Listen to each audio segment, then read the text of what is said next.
내란숙의 윤석열에 대한 출국 금지 조치가 내려졌습니다. 사실상 외교 활동이 불가합니다. 그러면서도 국군 통수권은 갖고 있습니다. 매우 위험합니다. 매우 불안합니다. 윤석열 씨가 국군 통수권자로 있는 한 대한민국은 너무나 위태롭습니다. 가장 빠르고 쉬운 해결책은 이미 정해져 있습니다. 스스로 내려오는 것입니다. 빨리 사퇴하십시오. 그리고 빨리 이번 주 꼭 토요일에 탄핵을 해야 하겠습니다. 한겨레 보도에 따르면 지난 8일 국민의힘 홈페이지에서 소속 국회의원 108명의 사진이 사라졌습니다. 국민의힘 측은 홈페이지 내부 문제로 표시되지 않은 것이라며 윤석열 탄핵안 표결 불참과는 무관하다고 주장합니다. 그러나 지난 7일 국회 본회의장에서 도망쳐 나온 이른바 포결런처럼 홈페이지에서도 일부러 사진을 뺀 이른바 홈피런은 아닌지 의심이 듭니다. 국민의 대표로 선출된 국회의원이 국민이 무서워 사진을 내걸지 못할 정도라면 그 자리에 있을 자격이 있습니까? 국민 앞에 부끄러운 정치인으로 기억될 것인지 아니면 당당하게 표결에 나설 것인지 가슴에 손을 얹고 스스로에게 물어보기 바랍니다. 방첩사가 계엄령을 사전 기획하고 준비했다는 건 전혀 사실이 아니다. 충안고 출신 여인영 전 방첩사령부 사령관이 한 말입니다. 너무나 뻔뻔한 거짓말로 보입니다. 믿을 만한 제보에 따르면 여인영은 지난 3월 계엄 시행 계획인 작전명 중성 800 훈련을 집중적으로 실시했다고 합니다. 인원까지 보강하며 작전 단계별로 점검하고 사열까지 했다는 제보입니다. 이런 집중훈련은 무려 2주 동안 계속됐습니다. 당시 부대원들은 하루 이틀 간단하게 실시했던 평년과 너무나 다르게 훈련이 진행돼 의아했다는 평이 많았다고 합니다.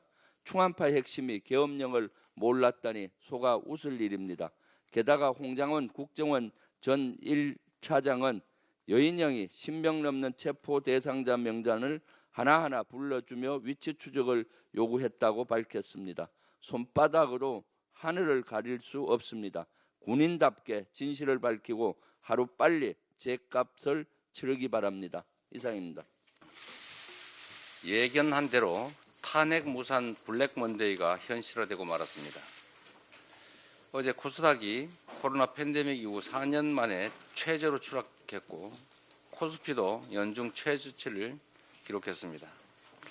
나흘간의 시가총액 140조가 증발했는데 하루에 무려 20수조 원씩의 국민 재산이 허공에 날아가고 있습니다. 환율 역시 1,430원 중반까지 급등해서 원화 가치가 하락했습니다. 지금 계속 이 상한점이 올라가고 있습니다.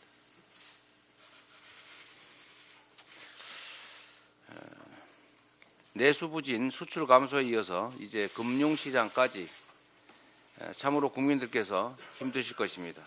그리고 대한민국 경제가 근본적으로 걱정됩니다. 우리는 모두 각자의 자리에서 열심히 일했습니다. 일하고 야근하고 쌈짓돈 모아 투자도 했습니다.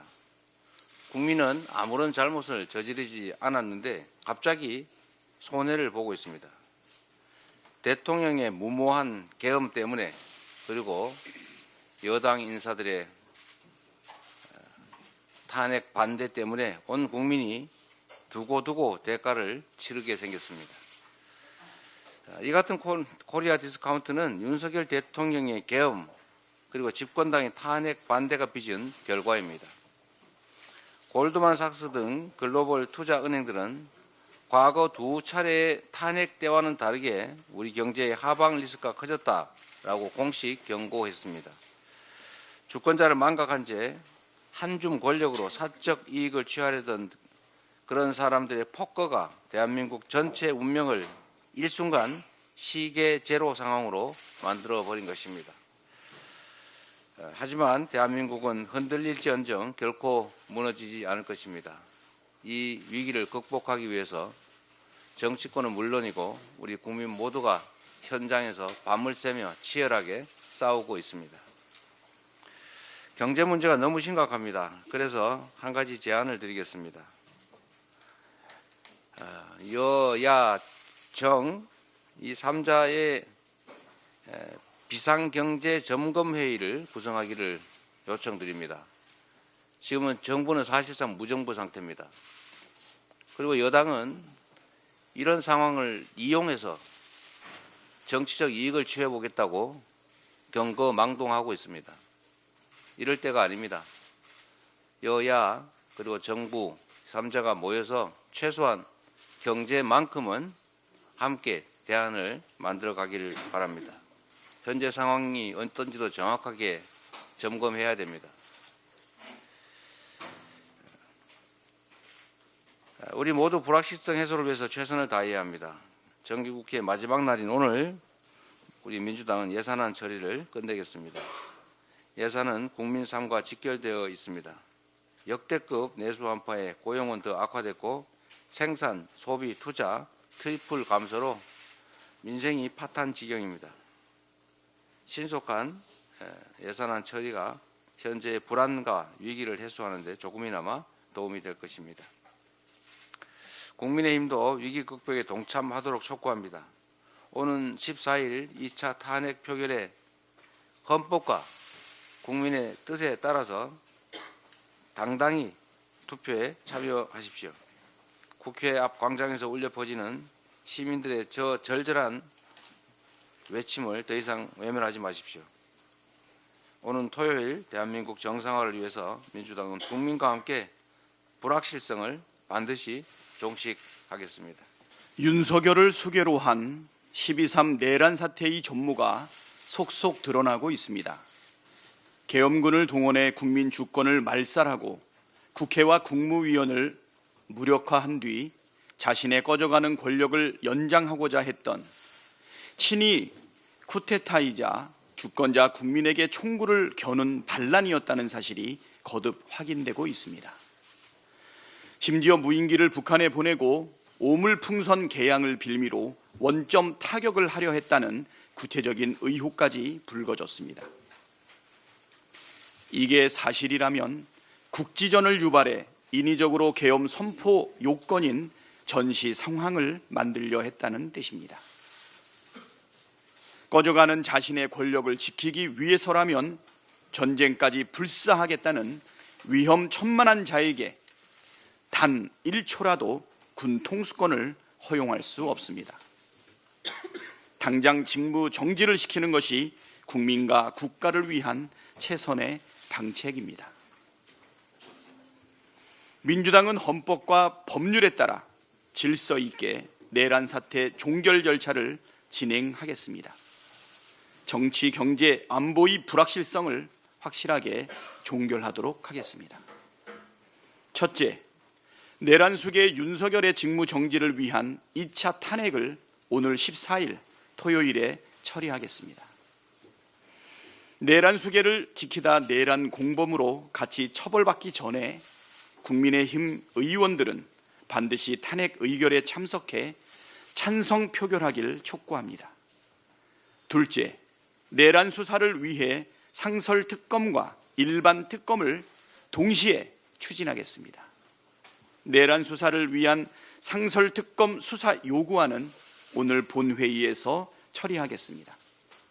어제 발의된 12.3 내란 특검법도 12일 처리를 목표로 추진하겠습니다. 상설특검은 대통령이 거부권을 쓸 수 없으며 윤석열이 계엄 선포에 관한 법적 정치적 책임 문제를 회피하지 않겠다고 스스로 밝힌 만큼 일반 특검법도 통과되는 즉시 수용하고 공포해야 마땅하다는 점을 강조합니다. 셋째, 내란 주요 종사자인 법무장관 박성재, 경찰청장 조지호에 대한 탄핵도 오늘 본회의에 보고하여 신속하게 처리하겠습니다. 비상계엄 해제 의결을 적극 방해하고 내란 수계 윤석열 탄핵 포결 방해를 주도한 국민의힘 추경호 의원에 대해서도 제명 촉구 결의안을 제출했습니다. 넷째, 네 번째 김건희 특검법도 12일 본회의에서 처리하겠습니다. 김건희 특검도 비상계엄 선포의 주요 이유 중 하나로 지목되는 만큼 이 역시 윤석열이 거부할 명분이 없다는 점 말씀드립니다. 다섯째, 경제 불확실성을 빠르게 해소하고 정부가 내년 국가 살림을 준비할 시간을 주기 위해 내년도 정부 예산안을 오늘 본회의에서 즉시 통과시키겠습니다. 민생과 경제 회복을 위해 증액이 필요한 부분이 있다면 추후 추경 등의 방식으로 해결할 수 있다는 점 말씀드립니다. 헌법과 법률에 근거하지 않은 조치는 무질서와 혼란을 가중하는 행위입니다. 민주당은 헌법과 법률에 근거한 질서 있는 사태 수습을 위해 최선을 다하겠습니다. 계엄심의 국무회의 기록을 즉각 수사해 중한 책임을 가려내야 합니다. 국방위는 오늘이라도 추가 계엄 방지 입법을 다 긴급 처리해야 합니다. 방해하면 위원장이든 위원이든 다 물러나야 합니다. 계엄을 선동한 한기호 위원은 즉시 국방위에서 나가야 합니다. 집회 주역이 10대까지 내려간 것은 3.1운동 4.19 등 대한민국 역사의 부활입니다. 집회는 예술적 콘서트가 되고 MZ세대는 민주세대가 되었습니다. 일주일의 함성으로 무너진 여리고성처럼 주술 정권도 국민의 함성으로 무너질 것입니다. 내란 사태 하이 크리스마스는 안 됩니다. 국민의힘은 국민의 메리 크리스마스를 방해하지 마십시오. 이번 투표도 방해하면 국힘 전체가 무너질 것입니다. 반역자들은 패가 망신한다는 교훈을 남겨야 합니다. 윤석열, 김용현, 여인영 등 내란 주범들에 대한 온 국민 위자료 청구 소송을 제안합니다. 5,100만 국민이 10,000원씩만 청구해도 5,100억입니다. 제 SNS에 한 변호사의 소장을 모범 사례로 공유하겠습니다. 국민의 상처를 보상받아야 합니다.